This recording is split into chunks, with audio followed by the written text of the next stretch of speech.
A point at which a graph crosses the x-axis is called an x-intercept. A point at which a graph crosses the y-axis is called a y-intercept. Let's look at the lines shown on the coordinate plane and identify the x-intercept and y-intercept for each line.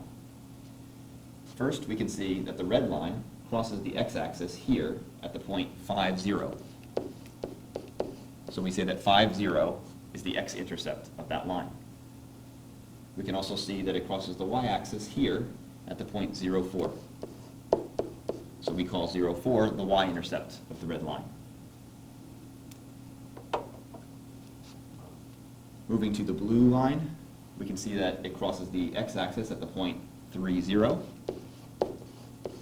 And it crosses the y-axis at the point 0, -2. The green line is a vertical line running parallel to the y-axis. We can see that it crosses the x-axis at -4, so it has an x-intercept of -4, 0. But since it will never cross the y-axis, we say that a vertical line like this one has no y-intercept. Finally, the yellow line is a horizontal line running parallel to the x-axis. Since it will never cross the x-axis, the yellow line has no x-intercept. We can see, though, that it does have a y-intercept, in this case, the point 0, 3. Now, if we look at this table more closely, we can see some interesting patterns. First, let's look at the column containing the x-intercepts.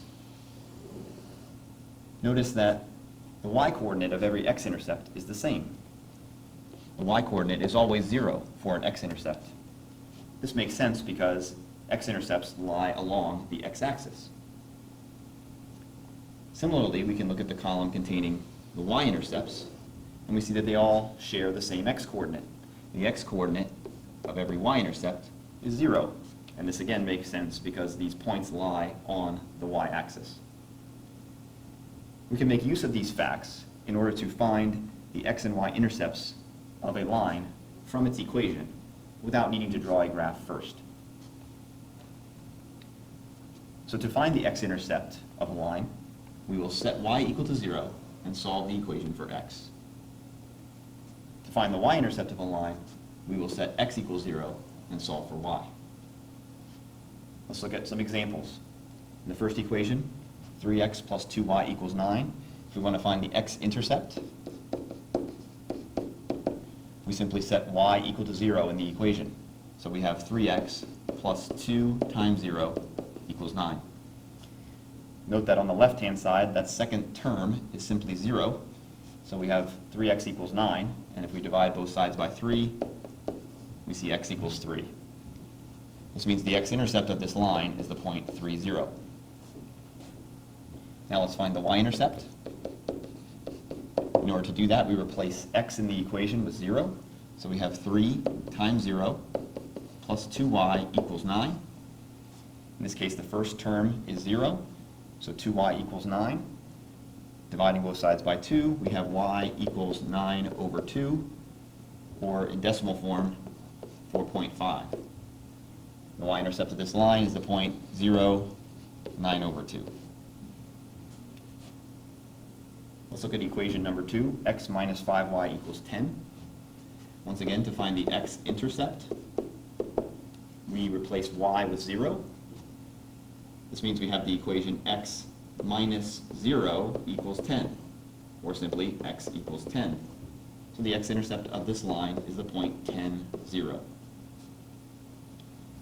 To find the y-intercept, we replace x with 0, leading to the equation 0 minus 5y equals 10. To isolate y, we divide both sides by -5. And we can see that the y-intercept is 0, -2. Our final two examples have linear equations in which the y is isolated, but we can still use the same process to determine the x and y-intercept of each line. Let's look at example 3, y equals 3x minus 6. To find the x-intercept, we set y equals 0, and then solve that equation for x. Adding 6 to both sides, we have 6 equals 3x. And dividing by 3 on both sides, we have 2 equals x. So our x-intercept is the point 2, 0. To find the y-intercept, we replace x with 0.